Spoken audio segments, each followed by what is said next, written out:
यावानर्थ उदपाने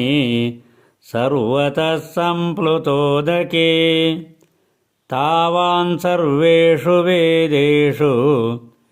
ब्राह्मणस्य विजानतः कर्मण्येवाधिकारस्ते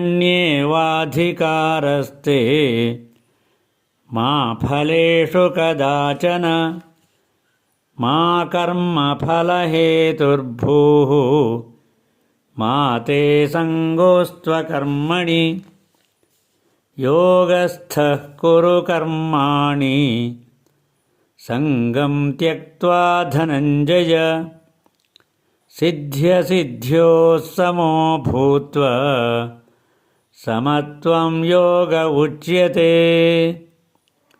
दूरेण ह्यवरं कर्म बुद्धियोगाद्धनञ्जय बुद्धौ शरणमन्विच्छ कृपणाः फलहेतवः बुद्धियुक्तो जहातीह उभे